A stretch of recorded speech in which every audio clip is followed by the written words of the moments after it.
Thank you for your patience, everyone. We're just admitting everyone into the webinar, and the event will be getting started right away.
Good evening, everyone. My name is John Taves, and I'm the event coordinator at McNally Robinson Booksellers in Winnipeg. We're broadcasting tonight from Treaty 1 territory, the traditional territory of the Anishinaabe, Cree, Oji-Cree, Dakota, and Dene peoples, and the homeland of the Métis Nation. In addition, McNally Robinson Booksellers itself rests on the land once occupied by the Métis community of Roostertown. We are gathered here tonight virtually to celebrate the publication of The Whisper on the Night Wind, the true story of a wilderness, or the true history rather, of a wilderness legend by explorer and writer Adam Shoalts. We were just discussing the fact that Adam has visited Winnipeg for each of his previous books. So we didn't want to interrupt the streak, and though he couldn't join us physically, he is here virtually. And the wonderful thing about these events is that we're able to welcome people in from all corners of this country and beyond to participate in these events. So thank you so much for joining us, both here in Zoom and on YouTube. We're very grateful for your attendance and your attention, as this will be an incredible conversation. This is a book that combines folklore, history, and adventure into such a fascinating blend. It's a really intriguing and engaging work, and I can't wait to hear a little bit more in this discussion. Just a few quick notes, housekeeping notes right out of the gate. You'll notice the chat is active, so please do feel free to talk amongst yourselves if you so desire. There will also be an opportunity for a Q&A session following the actual conversation this evening. So as questions occur to you, please just write them in the Q&A box, which you'll find just at the bottom of the screen. That allows our host for this evening to find them easily. We do, very gratefully, have signed copies of all of Adam's incredible books here at the store. So if you'd like a copy of the new book or any of his previous ones, please do give us a call and we'll ensure a book makes it into your hands. We deliver locally, nationally, internationally, and you can also visit us in person, give us a call, or contact us online. And I'll put that information in the chat in just a few minutes. We do also have captions enabled for this evening. So they are admittedly Zoom's auto-generated captions, so they're not great, but they are available if you do wish to take advantage of those. There's the CC button just at the bottom of the screen, and I'll also put information on that in the chat in just a moment. Otherwise, we're going to get started. So I will introduce both of tonight's participants. Your host for tonight is Joanne Kelly, a former broadcast journalist who now teaches journalism in the Creative Communications program at Red River College. She talks books on the Weekend Morning Show on CBC Manitoba and writes book reviews for the Winnipeg Free Press. There are few people I enjoy hearing speak about books more than Joanne, so this is all the makings immediately of an excellent conversation. Our featured guest this evening, of course, is Adam Shoalts, who has been called one of Canada's greatest living explorers, and in 2018 was named an Explorer in Residence of the Royal Canadian Geographical Society.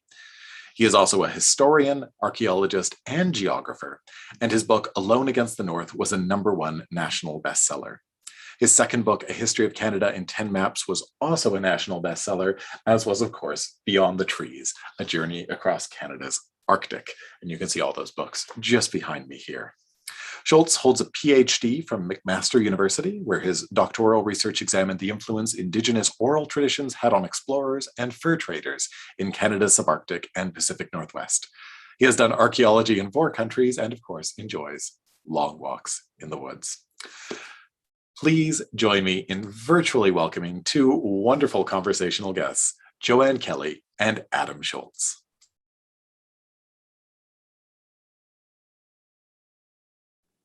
I forgot to unmute. Hello. Hey. Adam, it's so good to talk to you. And this book has everything that I love. It's a little bit of horror, a little bit of adventure, or a lot of history. It combines everything. And there's so many threads that we're going to parse out and pull out and talk about. But I need to promise you and people watching right now that I'm not going to give anything away. No spoilers, because there's so much that is like thrilling and on the edge of your seats about this book. So I've been trying to think of where to start, because this is a book about a legend of a creature that you kind of uncovered parsing through the history of Labrador from more than 100 years ago. And it's this terrifying creature that scares children and eats huskies and terrorizes the people living in these settlements. But I gotta say, the other really terrifying part of this book is the wilderness itself. So many stories in here about you paddling against the wind upstream through it's the Kennebec River sounds incredible. So where I actually want to start is just Labrador. I'm kind of curious how many people watching right now have even been to Labrador. And I think one of the most fascinating parts of the book to me was the fact that Canada has this massive, massive expanse. And there's places in Labrador that no human being has ever stepped before. And I think that is such a rare thing, as even for us tourists. So tell us a little bit about what drew you to Labrador. Well, I love the far off the beaten track locations. That's my favorite thing. So Labrador fits that bill in more some. I mean, it's a vast land. It covers almost 300,000 square kilometers, which is massive. And that is 300,000 square kilometers of windswept mountains, fjords, ancient primeval forest, and pretty rugged terrain. And even today, the population density in Labrador is astonishingly small. The population density is only 0.092 people per square kilometer. And there aren't very many places left on planet Earth that can say that. So it is one of the only places left in our world where you can still wander for months and never come across a single road or town or even see another living soul. I mean, it's a land of bears and wolves and wildlife. And it does have this very untamed sense to it. And, strangely enough, for a place as sparsely inhabited as Labrador, there's something about the land itself there that seems to lend itself to legends. So there are many legends in Labrador going back centuries, and it's rich with folklore. As I write in the book, it seems like almost every little lake and mountain in Labrador has some sort of legend or superstition connected with it, which I love. I mean, I love all that kind of stuff, as it's kind of evident in all my books. But for this one, I decided to go down the rabbit hole and really make it the subject of the book. So yeah, it's a very special place, and it is one that I think is the perfect setting for a mystery, which is ultimately what this book is about. And I need to say, for anyone who hasn't read the book, it's filled with gorgeous pictures, and those pictures are stills from videos that you posted, some of those. So I highly recommend people checking it out. And when I think about some of the names of the lakes, and like evil creature mountain lake, it does have this sense of dread about it, but stunningly beautiful. So let's talk about what brought you to Labrador for this particular adventure. It was just little dribs and drabs that you picked up in different historical things about a creature. So tell us about the creature. Yeah, I mean, it was, oddly enough, for an adventure, this one began not in the wilderness, but at home.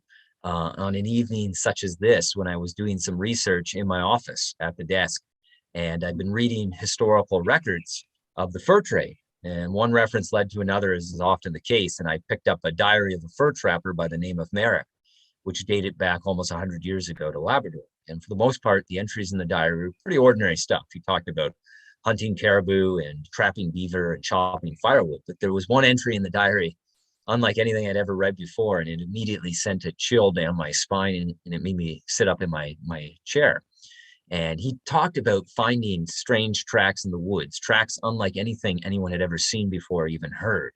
And children reported seeing a large creature, a terrifying creature that stood apparently 7 feet tall on its hind legs, but sometimes dropped on all fours. And most curiously of all, across the top of its head, they reported it had a white mane or a white blaze. And there were other alarming details in the diary: sled dogs that went missing in the night with no explanation, noises that were heard in the forest, and other findings of tracks and things around the cabins, dogs that went missing, all this sort of stuff. So it added a really spooky atmosphere. But I thought, at the end of the day, who's to say he didn't make that all up? After all, it was a long time ago in a very remote place. It's not like there's other witnesses I can turn to. But my curiosity was such that I decided to do a little digging, and I did some research into the archival records of Labrador. And to my own astonishment, I found multiple eyewitness accounts describing the same chilling footprints or tracks, the same sightings. And I ended up thinking, well, there really must have been something going on here. I mean, I still thought there has to be some sort of logical or rational explanation that will explain this mystery, but I figured something must have been happening there, and I want to try, if I can, to unravel this mystery. And that's how I wrote the book, is sort of a Sherlock Holmes or an Agatha Christie mystery, a bit of a whodunit, a wilderness whodunit, where you're trying to figure it out before you get to the end of the book. So yeah, Well, it is a fascinating mystery. It's part of the fascination for me for the book is, again, reading about the physical and wilderness adventures you went on. I want to talk about that in a minute. But all the research that you did, I mean, considering how much you had to carry in your canoes and on your back, just the essentials, yet you carried a big waterproof barrel filled with papers that you brought to read by flashlight in your tent. And I think it can be easy to dismiss people who aren't of science, who lived on the land 100 years ago. But these were trappers, hunters, people who knew the land, and also a lot of reports by doctors and people of science. So this wasn't something that would be easy to dismiss. No, not at all. And that's something I make a big deal of in the book. Is, as I said, it's kind of like a game of Clue, with all these different characters, this cast of characters, and they cover a wide range of walks of life, ranging from fur trappers and lumberjacks and prospectors, to medical doctors, people with science backgrounds, and even a wildlife biologist. So they all have different perspectives. And the accounts they made of this creature, whatever it was, they have considerable overlap. Some of the details are the same about the tracks, the noises, this and that. And other times they diverge, which is where the detective work gets really interesting, because we can compare and cross-examine them, see where they measure up and where they depart from each other. And I tried to use these clues in the accounts to figure things out. And I eventually became convinced that this was no mere hoax or no mere delusion, that something really did emerge from the forest there to terrify these people. And that is partly what made the mystery so compelling to me, when I became convinced something real was going on here. Well, one of the creepiest moments for me, and again, I promise I won't give anything away, but the trapper, the settler who first gave an account of this creature, lived in a tiny settlement at the mouth of this river. And you and your traveling companion, Zach, were going through the old records to try and find this settlement. And you actually find it. And there is a weather-beaten old house, abandoned old house. And I swear I would have gotten in my canoe and turned around right at that point. You came across some really creepy stuff in the wilderness. Yeah, absolutely. I mean, there are parts of my my journey in my book that read like something like a horror story, but I hope one with humor to lighten the mood. A lot of the time, I like to make jokes as well. But yeah, we came through the forest there, and it was originally very thick, almost impenetrable, black spruce, balsam fir, impossible to see more than a few feet in any direction, and very easy to get turned around or lost. But using the clues in the diaries from almost 100 years ago, we sort of narrowed down the location of where we thought the ruins of this old ghost town might be, if there were any ruins left to be found. And we just sort of pushed through a little bit of trembling aspen, their leaves fluttering in the breeze, and then we came to some fireweed, and we pushed through that, and we saw, we could barely believe it, but we saw the crumbling remains of Traverspine, this fur trade post from 100 years ago, where all the sightings had happened. And then, of course, we decided, well, we've got to explore the site, look to see if there's any artifacts, and then spend the night here, wait until the sun goes down, and when it dips below the horizon and it's dark, that's when the forest in this place, in these old ghostly ruins, will take on a whole new life of their own, and we'll get a real sense of what it was like to be here 100 years ago when all those sightings took place. So that's what we did.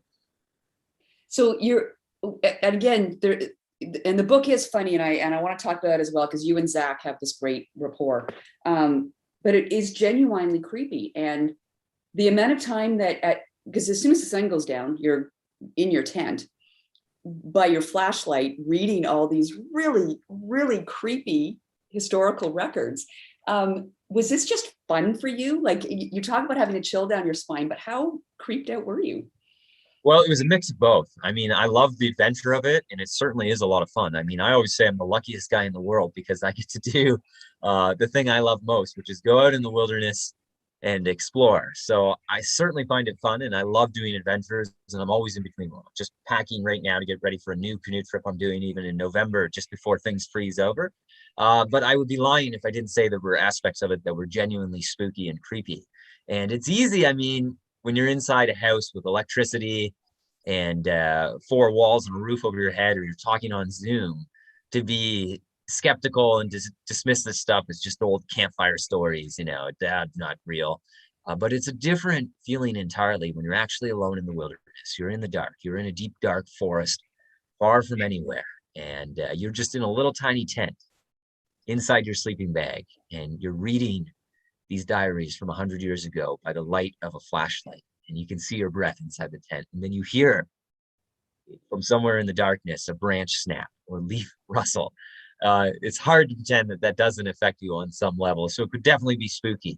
But I guess at the end of the day, that was also part of the appeal and part of the fun of it. I mean, there's a reason why people go to haunted houses and roller coasters and watch horror movies. We find it fun to be scared to a certain extent.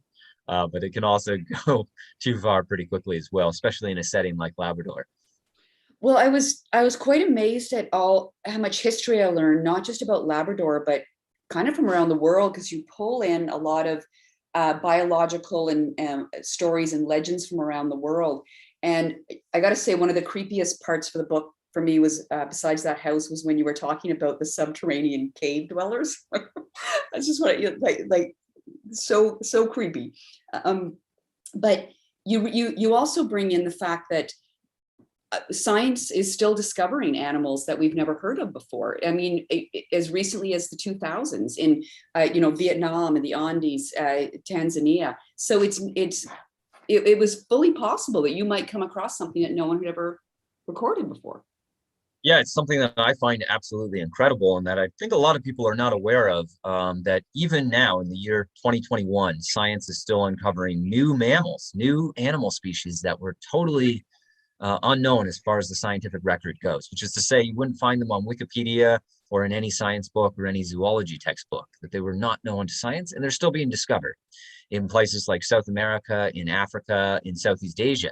And what's really interesting is that if you look at the population density of all these places where new mammal species are still turning up in the 2010s and even in the 2020s, they are all far more densely populated than Labrador. I mean, compared to Labrador, these are places that are busy, full of people, and animals, amazingly, are still able to survive there out of sight, undetected. So I get into some of these facts in the book, talking about it. Well, is it possible in the hundreds of square miles of wilderness in northern Canada for things to still exist unknown and undetected? And we certainly have many of these legends that go back centuries of things that do live out there. And this is something that was interesting from a historical point of view as well, which is almost all of these early records of whatever this thing was, they were not skeptical. Even the science, even the medical doctors were like, well, it's entirely plausible that there could be animals out there that we don't know about.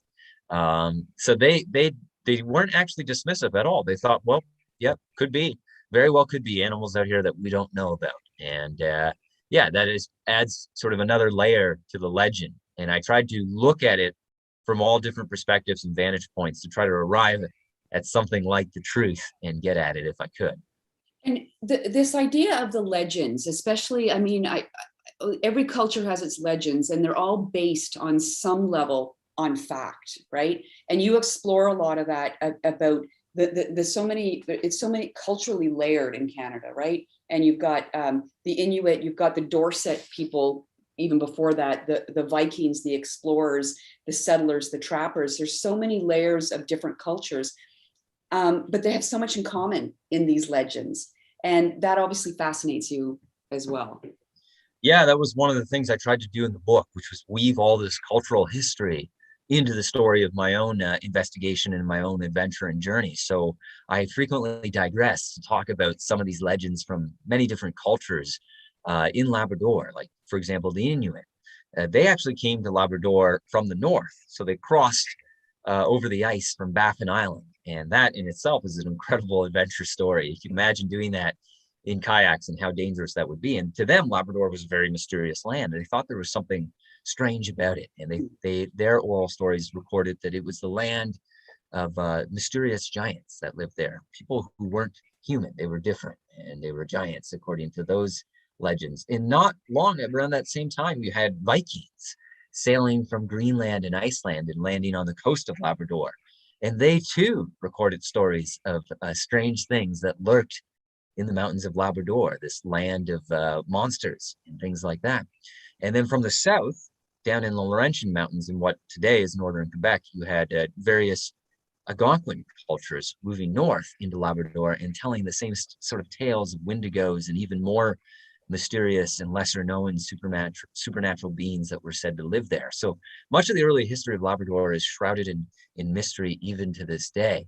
And the accounts that I'm investigating are from much more recent history. They're from the first decade of the 20th century. But I think some of these legends with roots going back centuries certainly influence them. And I try if I can to dissect them and try to make sense of them and put them in a sort of a global context, because I like to compare them to, well, how does this compare to some of the folklore and the legends from elsewhere in the world, like the Carpathian Mountains in Europe, where there's tales of vampires and werewolves, or elsewhere in the world. So I try to use all these different comparative cases to shed light on this particular mystery in Labrador. And I think in the end, I did succeed maybe in unraveling it. Maybe not. There's still some degree of mystery, shades of gray in there.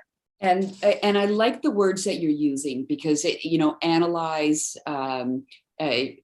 explore. You're not going in cynically to just debunk these myths or legends, which I think is one of the beauties of the book, is that there's this sense in you and Zach, who you were traveling with, of the wonder of the natural world, the wonder of the people who lived there, and the wonder of the possibility of what could be there. And I have to assume that's part of what sparks you as an adventurer, period. Yeah, absolutely. I mean, I'm constantly filled with a sense of wonder and awe at the natural world, and especially the truly vast wild places, places beyond parks and conservation areas, the true wilderness that extends for thousands of miles and millions of acres, and the possibilities that it holds out. Every time I travel in the wilderness in my canoe or on foot, I'm impressed by this overwhelming sense of awe that it gives me to be wandering in a land as old as time. I mean, some of the oldest mountains in the world are in Labrador. The Mealy Mountains, where much of my book takes place, are among the oldest mountains in the world. They date back almost 1 billion years. That's almost beyond human conception. They were already eons old when the Rockies were just being formed. So there is astonishment of wonder that the land and the wilderness gives. And I try to convey some of that in my book, and sort of suggest that it breeds legends, that it gives rise to these things. And there are certainly, even to this day, mysteries out there that we can't explain. And the book delves into some of that. And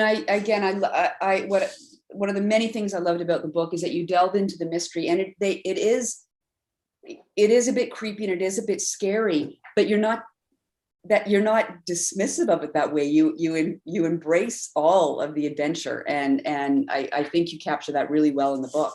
And on the note of the other stuff that's scary, we got to talk about the practical, logistical.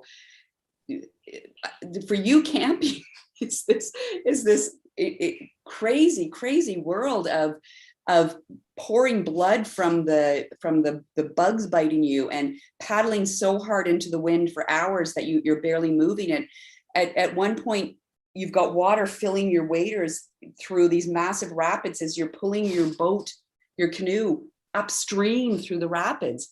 I have to say that I found the nature and the wilderness as equally thrilling as the legends, and that's obviously what keeps you going as well. Yeah, I mean, I knew going into this would be a very grueling and difficult canoe trip, a very difficult adventure. So I departed from my usual practice of going solo and actually recruited a partner, someone who I thought would be a valuable asset out there, someone who'd be physically capable of it. And Zach, who features in the book, is a professional athlete. He runs triathlon and he does mixed martial arts professionally. So I knew that having someone out there as a second paddler would be very valuable, because we'd have to paddle on very large bodies of water where you can have waves that could easily swamp a canoe, and go up a mountain river, a river swollen with rapids raging out of the mountains. And we were gonna have to find some way to get up it and then climb into the mountains. So I was glad to have him with me, just for the physical component of the journey and also for the mental side of things. He was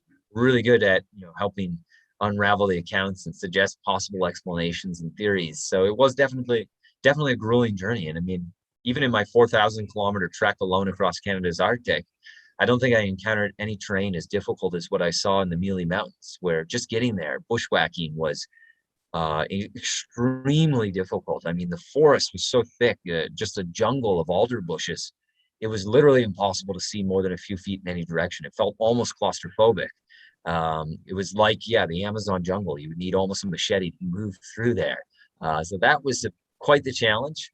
And I was glad to have him with me on that. And we mentioned this previously, but you and Zach have a great rapport. And the book is, I keep talking about how creepy it is and chilling, but it's actually funny too. And how important is it to you to capture that element as well?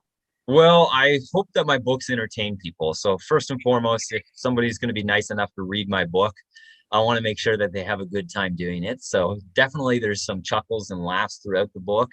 And my friend Zach on the expedition, he had a great sense of humor. So I've preserved some of that in the book. And he was nice enough even to give me his diary to read before I wrote the book, so I can incorporate some of his thoughts into it as well, and mix a little bit of the spooky and the eerie mystery with the humor of finding yourself in all kinds of funny and strange situations out there, because that certainly seemed to happen quite a bit to us when we were out there, experiencing all kinds of strange things in the wilderness.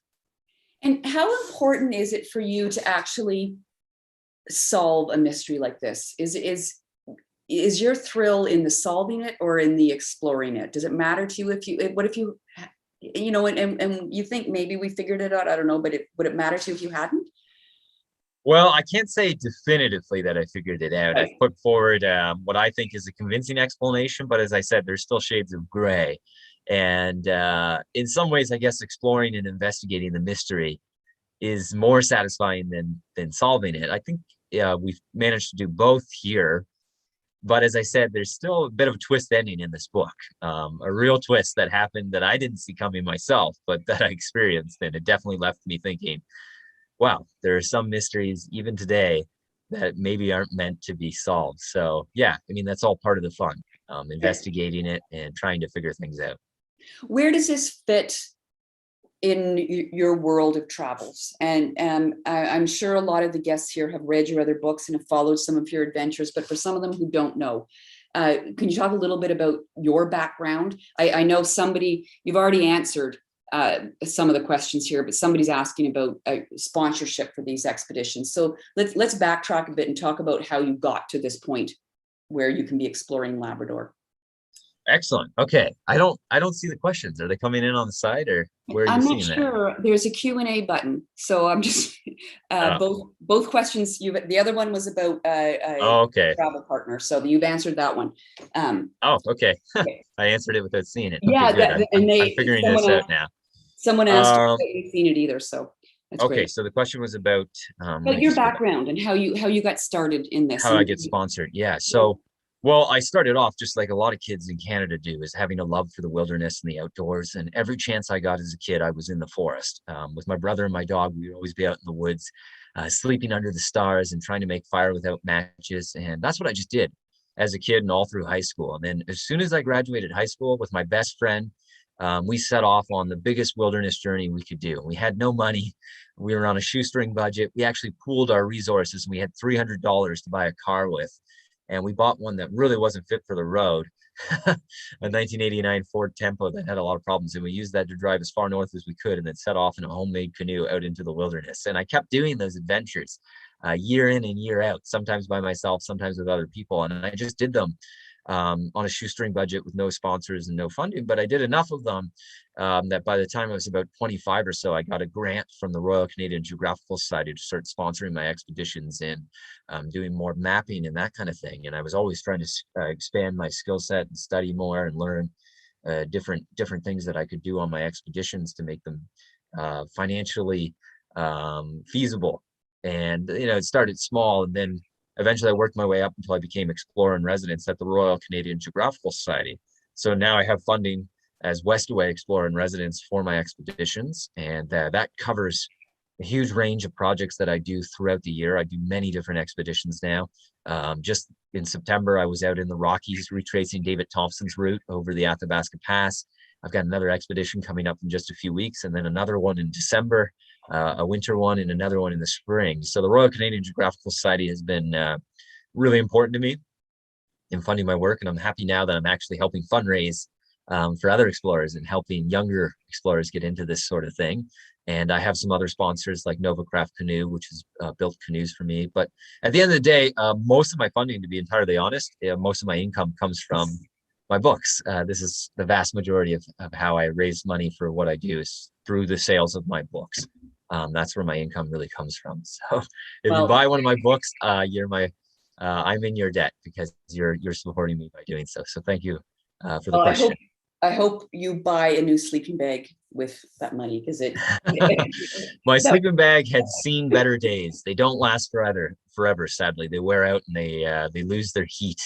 And there's all sorts of tricks people say, like, well, put it in your dryer and put some tennis balls in and the heat will come back in the thing. But I don't find that very effective. So I frequently sleep in my hoodie and in my winter jacket and with gloves on and a toque inside my sleeping bag to try to stay warm. But yeah, it's something I need to invest in, getting a new sleeping bag, because when you spend as many nights as I do every year, hundreds, sleeping in a sleeping bag, they wear out pretty quickly.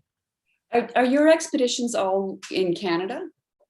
The vast majority are, yes. I love Canada. I think it's the most amazing country in the world. And there is so much to explore here that I often think, even if I lived 10 lifetimes, I would barely scratch the surface, because Canada is so vast. I mean, the distance from Newfoundland to Europe is less than the distance from Newfoundland to British Columbia. I mean, let that sink in. Canada is wider than the Atlantic Ocean, and it is just truly massive. I mean, there are over 10,000 rivers here, and there are so many lakes that nobody knows how many there are. The best estimate anyone has come up with from the Geological Survey is that there might be 3 million lakes in Canada, but no one knows exactly. So the vast majority of the expeditions I do are here.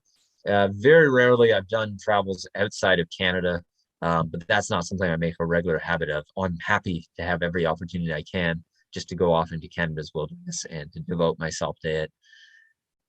Well, I'm curious with the pandemic. I know for me and probably a lot of people watching, it's turned my traveling and exploration, not to the same level as you, but outside of Canada. For the last couple of years, it's all been in Canada, and it's changed things for me. Like, it probably will be forever. Like, there's so much to explore here. What do you hope people take away from reading about your adventures and reading about your love of Canada? Well, I hope at the end of the day, well, first and foremost, I hope they're entertained by the story, but I hope that they are left with a greater sense of how fascinating Canada is. Sometimes I think when we as Canadians, we think of legends and folklore, we think of places beyond our borders, like the Salem witch trials or Sleepy Hollow, or vampires and werewolves, or other legends from around the world. And we tend to think that, oh, Canada doesn't have ghosts and things like that here and these kind of legends. But we do. We have our own very rich and quirky history and folklore. And I've tried to give a sense of that, a sense of place, and give you this real sense that, there are legends with deep roots that go back in these places like Labrador, and hopefully leave the reader with a sense that, wow, there's a whole nother level that makes this country even more fascinating than I originally thought it was, and ultimately get them excited to get outside and to explore, to get in their car or to get in their canoe and go explore some of what Canada has to offer, some of these mysteries and legends and our own fascinating history. I hope that if the readers come away with a bit of that sense in the book, then I'll feel like it had served its purpose. Well, and one of the questions that I want to get to here, and I think this is interesting, Lucette's asking, legends and stories through time have been used for many different purposes, and you talk about that in the book. Can you unravel them? And I guess that's part of what this book is about a little bit, because you poke at it and you pull at it and you dissect and you detective work, but can they, because they're so important to who we are as people, can you actually unravel them? Well, some maybe, but not all. I mean, there's so many thousands. Some of them will always have to remain mysterious, and some of them have been lost in the mist of time. We only have a dim sense of them, shadows, not the substance of what it may have been 200 or 2,000 years ago, because many of these legends have ancient roots that go back into the mist of time. So some of them, I think, yeah, absolutely, will never be able to unravel. They will always remain mysterious. And I think ultimately, at the end of the day, that's a good thing, that we should have some mystery in our world, and we aren't meant to know it all. So I'm perfectly fine with that. I use the phrase in my book, poetic hunting grounds for the imagination, and why I think it's so essential that we preserve vast wilderness, why we still have it, not only for ourselves, but for future generations, so that people can always experience the sense of the sublime and the true awe that real wilderness engenders. So I hope that yeah, some mysteries remain unsolved, and I don't think ultimately that we can solve them all or unravel them all.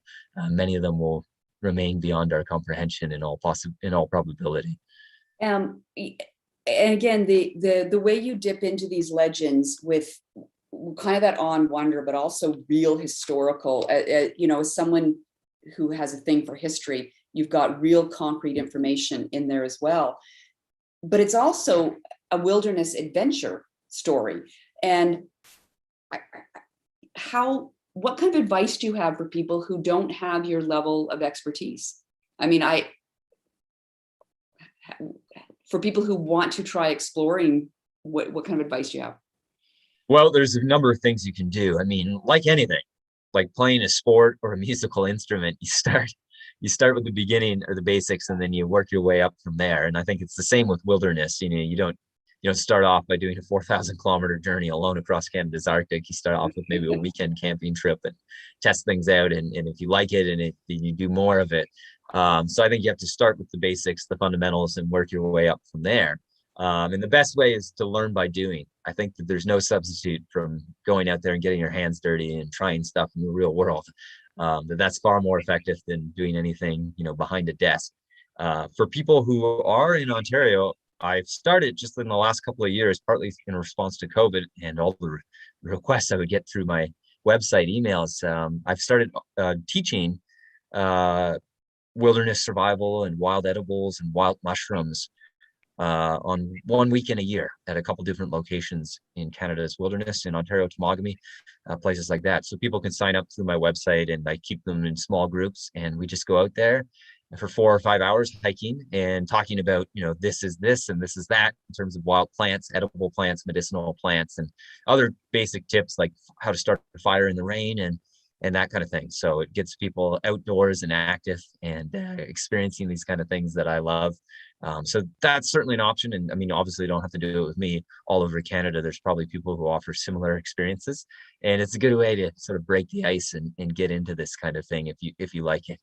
But at the end of the day, there's a lot to be said just about self-teaching or self-learning, of trying things out and just practicing and experimenting and learning by doing. I think is a very, very effective and fun way of going about it. So there's that as well.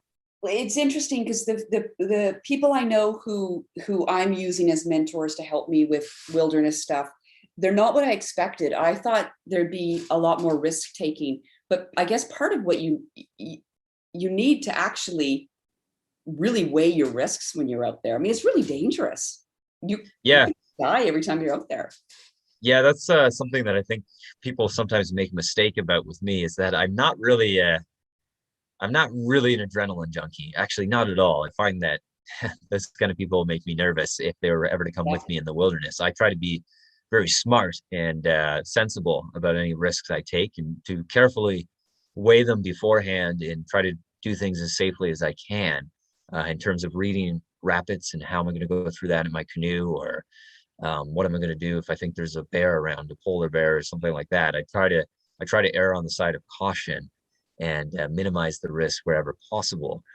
So that's an important point, I think, of planning an expedition and visualizing ahead of time everything that could possibly go wrong and anticipating that. What would you do if you twisted your ankle, or what would you do if your canoe flipped 5 kilometers from land, or you puncture it and the canoe is destroyed? Or what would you do if in the middle of the night a bear comes and eats all your food and leaves you with nothing, or your appendix ruptures? So I try to practice these scenarios and visualize them so that when they happen, I'll be prepared to deal with them. And I don't like just, being completely irresponsible and gambling. I don't think that that's a sensible approach to traveling in the wilderness. I try to avoid it where possible. But at the same time, I would be lying if I didn't say I take some risks. I mean, at the end of the day, it's kind of inevitable. It comes with the terrain, but I try to approach them as carefully as I can. Somebody's asking in the Q&A about the word they use is, what is your scariest moment? And I'm going to say that could have a couple of answers, because there was some scary, creepy moments here, and there's also scary for where you think you could die. So you choose to answer that like how you want to. But what are some of the scariest moments you've had in your expeditions? Well, if we're talking about any of my expeditions, then some of the scariest moments always involve the power of the wind. The wind is something you have to be very respectful of in a canoe, especially in northern lakes or even on the Arctic Ocean or on the coast of Labrador, because I was canoeing on the salt water along the coast of Labrador. And the wind, I mean, you can have gale force winds, right, that can easily flip a canoe, but it doesn't take wind anywhere near that strong to spell a disaster in a canoe. And having said that, I try to minimize risks as much as possible. At the end of the day, they're inevitable when I'm doing the journeys that I do. If I wasn't prepared to take any risk at all, I would never be able to complete those journeys. And try as I may, there always comes a point on one of those expeditions where I have to do a large open water crossing, and I know I'm going to be far from land, maybe miles from shore. And I have to plan it out very carefully. I have to read the wind just like a sailor. Where is it blowing from? What's it doing? What's the weather going to do when I'm an hour from land, and try to read this as carefully as I can and make it work. But those are the most white knuckle, most terrifying moments I've encountered, have always been canoeing far from land and dealing with the wind and the waves, because the margin for error there is very small. If you were to flip far from land in freezing cold water, it's not looking good, because the hypothermia is going to set in pretty quickly. And even if you have a life jacket, it's not going to do a lot of good if you can't feel your limbs and they freeze up on you. So those are scenarios that I try to deal with as carefully as I can, but they are maybe the scariest moments. Now, on the other side of things, for this book, Whisper on the Night Wind, there were definitely some very eerie and spooky moments. In particular, near the sort of climax of our journey, we went into the mountains, into the Mealy Mountains, and we ended up finding this very isolated mountain valley, the kind of wilderness that looked like it'd never seen a human footprint, like the land time forgot. And there was something almost indescribable about that place. I mean, maybe it was the ancient trees, black spruce, hundreds of years old, or the even more ancient boulders, the rocks that date back hundreds of millions of years old. They were already ancient when the first dinosaur emerged on the earth. And the landscape everywhere you look, draped in hanging lichens like spider webs and moss, a world of green moss smothering everything. And we saw tracks all around us, big bear tracks and other tracks. And maybe it was the fact that we were dehydrated because we hadn't had a lot of water and we were exhausted, and we'd been bitten by so many black flies and mosquitoes. Maybe we lost some blood and our minds were starting to play tricks on us. But there was something about that place that felt very unnerving, very weird. And there was one moment that I talk about in the book where I had my bug net and I took it off just to eat some berries because I was so exhausted. And I put the bug net down beside me and I ate my berries, my lingonberries and my blueberries. And then I went to pick my bug net back up and it was gone. It vanished almost into thin air. And I was like, wait, this doesn't make sense. It's got to be here somewhere. But there was no sign of it. And, the rational side of my brain is saying, okay, I'm just dehydrated. I'm tired. I'll find it in the morning. But then my friend Zach, he noticed that his knife, which had been on his belt seemingly just minutes before, had vanished into thin air as well. And we remembered some of the stories that have been told for centuries about the things that happen in these mountains and how things go missing mysteriously. And it was easy to imagine in that moment that, there is something spooky going on here. And that night, we slept in that valley. Was one of the most uncomfortable sleeps I ever experienced in the wild. We kept waking, both of us, in our own tents every 30 minutes or so, almost in like a fever dream. What was that? Was that my imagination, or did something move out there? And there was one moment in the dark where something loud was approaching our tents. And I remember like, whoa, I yelled because I'm like, something's coming. And Zach he had a broken canoe paddle like a stake, and he grabbed that. And I had my knife, and we thought there's something in the darkness. We're not alone out here. Maybe it's just a bear. That'd be the rational explanation. But there was definitely something in that moment that gave us a strange feeling that we weren't alone in the darkness. So that was maybe the scariest other side of the wilderness that I've experienced. And that's all in my book, The Whisper on the Night Wind, though. Well, so thank you for that question. I love it. I'm listening to you talk about all these moments that you could die. Scary kind of supernatural moments, and also gale force winds and hypothermia, and you say it with the biggest smile on your face. Like the joy comes through. What would little Adam say if he knew that you were like a National Geographic explorer in residence? Well, I try to remember the feeling I had as a little kid, as a 7-year-old. And when you're young, small child, they have such a sense of wonder. Everything around them is a source of fascination and wonder. And I try to remember what it was like to be a young kid and to be so excited for the change in the seasons and for the outdoors, for everything about you. And I feel like if in our adult lives, if we can go back to that feeling of just being happy to be alive and be excited by the joy and the mystery of our world, then you're doing something right. And whenever I get discouraged, I try to rekindle that sense of wonder and enthusiasm and remember it and hold on to it. And that's what motivates me to do my adventures and my journeys. So to answer your question, I would hope that my little 7-year-old self would say, that's great, keep up the good work, and don't forget where you came from, and keep doing this sort of thing. And that's what I try to tell myself when I'm on these adventures. And you obviously inspire people. Like some of the comments that are coming up are people who've met you at other signings, or who know you, who've read your books and that. And Renee is asking here about bears. Would you ever consider writing a book or an article on bear activity, or doing more formal research in this area? Oh, that's a good question. Actually, my PhD, I did a PhD at McMaster University, has a chapter on the history of the grizzly bear, and it's kind of academic, so it's not really as lively page-turning reading as my books.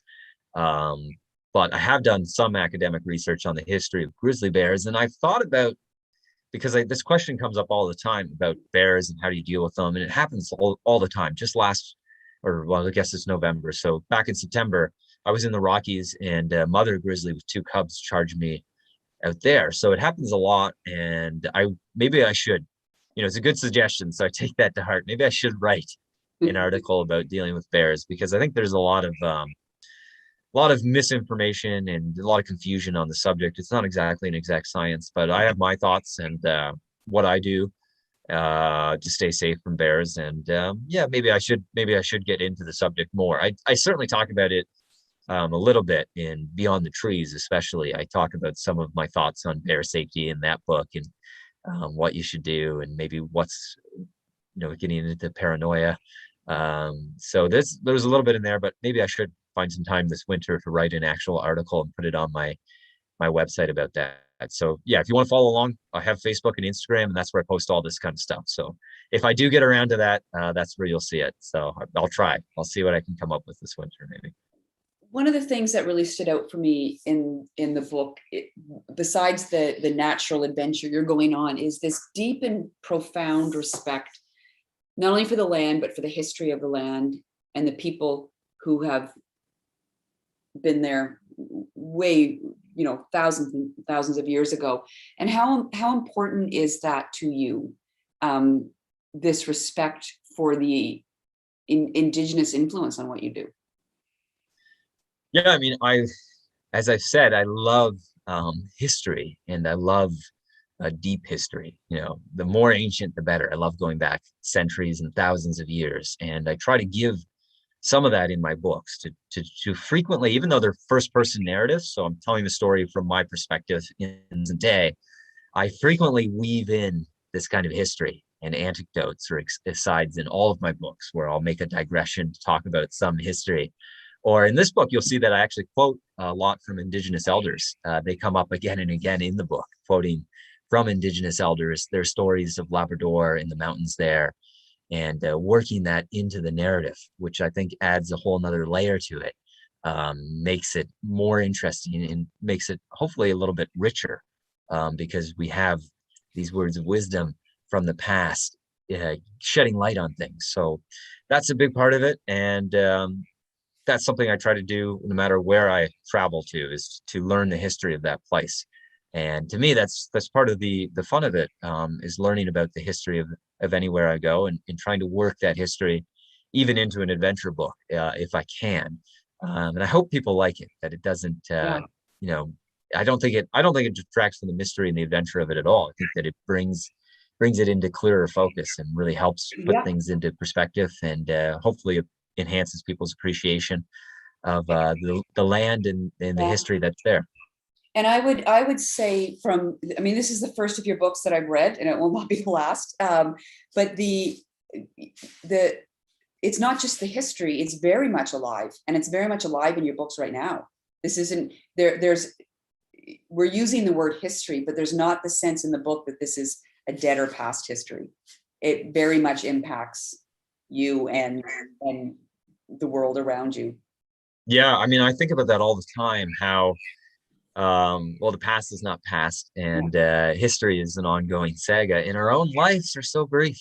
When I'm talking about trees that are hundreds of years old and rocks that are hundreds of billions of years old, it really puts things into perspective, that our own lives are but the blink of an eye, and we have to make the most of them, and that we're part of this greater chain. And who knows what people will think hundreds of years from now. I think, well, maybe somebody will read this, they'll find in some ruin of a bookstore, the ruins of of a bookstore 200 years from now, they'll find this old scrap book, and they'll be like, this is a really weird book. And he's maybe a quote from this obscure account, and somebody will tell that story the same way that I've told stories from the past, from centuries ago, finding old people's accounts. So I think it's kind of interesting that it's this a never-ending story or ongoing story that we're all a part of, in ways that we don't always understand or comprehend. This link from the past to the present and to a future that we can't yet see. So yeah, that's all part of it as well.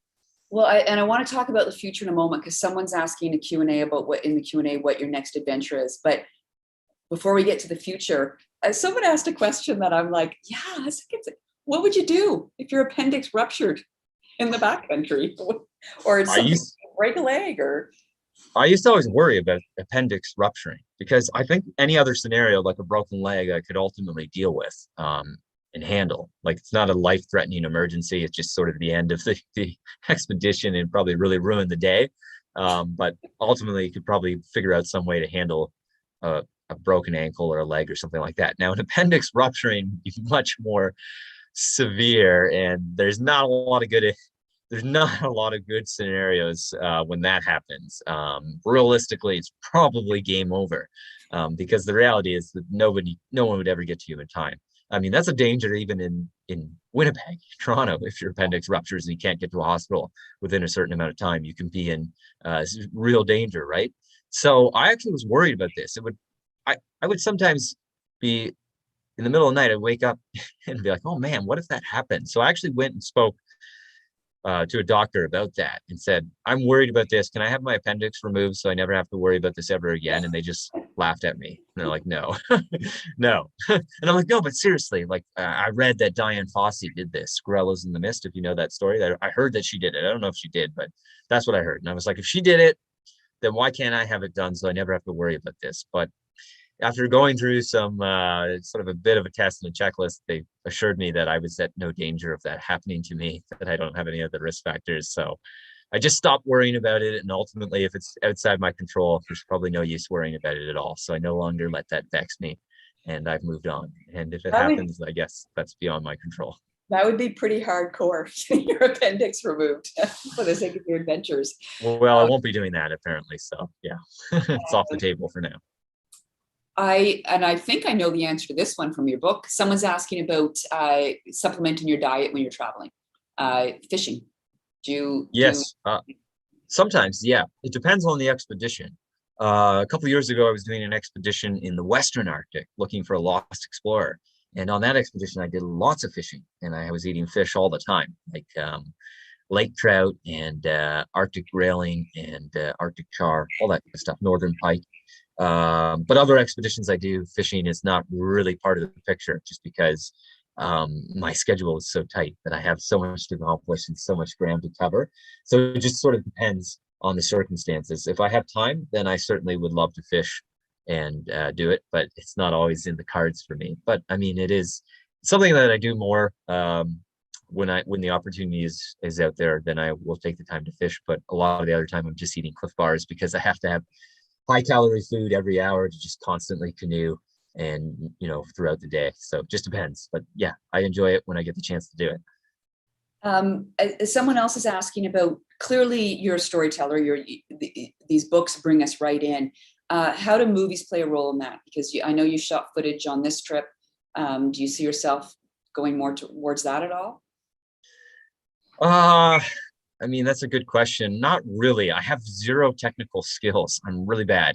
I'm sure we struggled a little bit just with the Zoom stuff, as you saw. I'm like, how are you guys seeing these questions? Where are they? I figured it out. So now I can see the questions on the side. But yeah, whenever I try to edit a video, it's like a very tedious process that seems to drag on. And then eventually I leave it behind because I'm like, I'd rather be out in the woods. So ironically, I actually have hard drives worth of footage from all the expeditions I've done, because I always carry GoPros and other cameras just to document and report what I'm seeing, and partly for the Royal Canadian Geographical Society. And then 98% of the time, I never do anything with the footage, just sits there unused.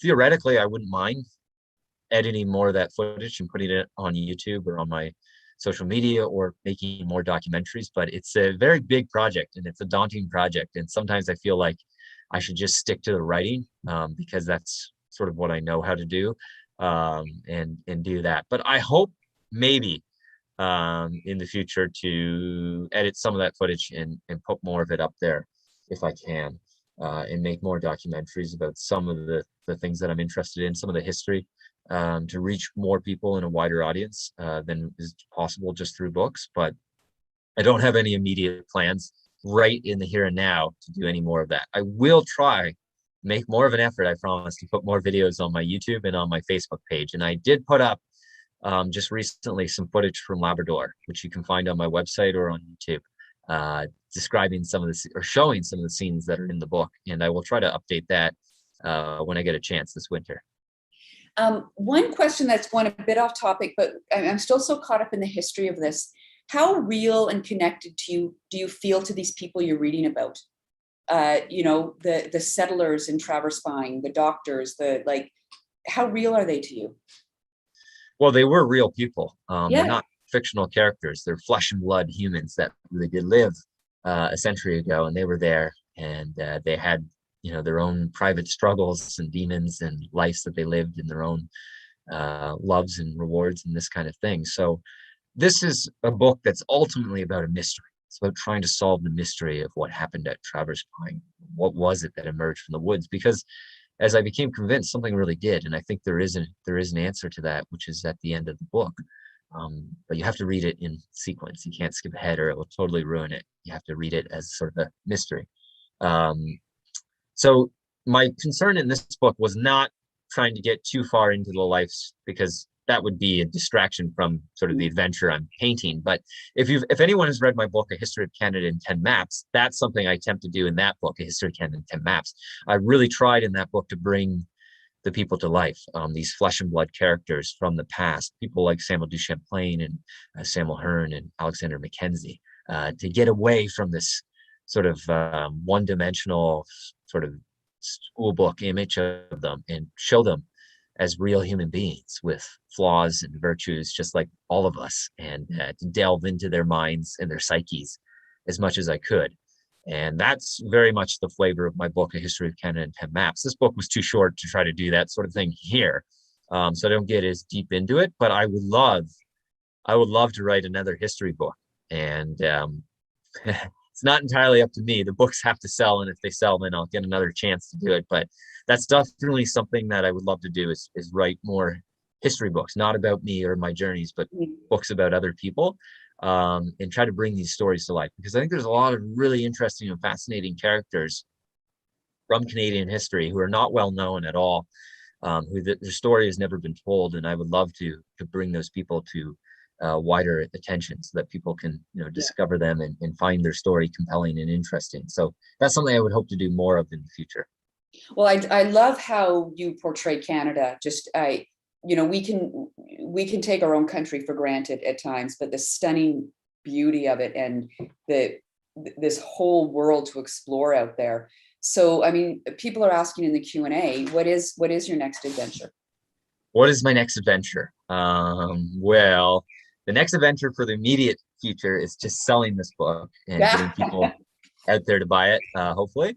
So I have to do that, or else I can't keep doing expeditions. So that's the other side of the job, just as a necessity. But then when that's done, I have a couple of trips planned. Another friend of mine, he and I are planning a canoe trip.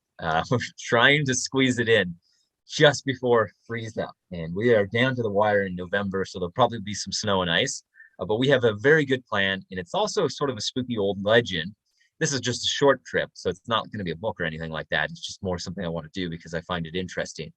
And that'll be this very soon, within the next few weeks. And if you want to see about that, you can follow me on Instagram or Facebook, because that's just a small project that I'll maybe post about. And then in December, I'm planning a longer winter trip, but I don't actually know where I'll be going or what I'll be doing exactly. Some of my expeditions are years in the planning, and others arrive at the last minute, just very spontaneous. And this one is more of that type. So I don't actually know the details yet, but I have about a month to figure things out. But it's going to be somewhere alone in the wilderness on snowshoes. And then I'm planning another big trip in the spring, a very, very difficult trip, maybe the hardest expedition I've ever undertaken, maybe the longest one too, a very long and a very difficult solo journey, which I'm planning to embark on come April when the ice melts. But I don't want to give that away. You have to follow me on social media, and you can see my updates over the winter as I train and I prepare for that one. And then, there are other projects I'm working on. I'd like to write a book about a lost explorer who I've been investigating for a while, but that's still years down the road. Right now, it's all the whisper on the night wind. So thank you for the question.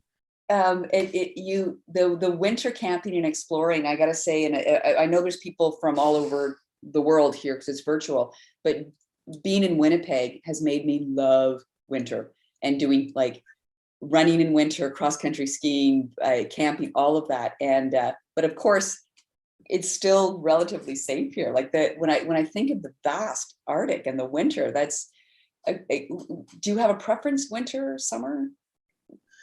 Well, one of the great things about Canada that I love is the change in the seasons. I mean, I love all four seasons and the variety that it brings. So I like being in the outdoors in all four seasons. My favorite season, if I'm honest, is the fall. I love the fall. I love all the things that the fall has. The fall colors, the crisp air and Halloween. I love all this stuff. So this is my favorite time of year. Maybe best of all, no bugs. But certainly I love them all, and it's the variety. Each season is different, and I think they're all great for being outdoors and exploring. So I couldn't say that it's hard to pick one or the other because I really do love them all. It is the best part about Canada, all of our seasons. And I'm looking at the clock and realized we've gone way over time here, and I could talk forever. And I love the fact that we talked about so much, but have not given anything away. I think hopefully just teased people into wanting to pick this up.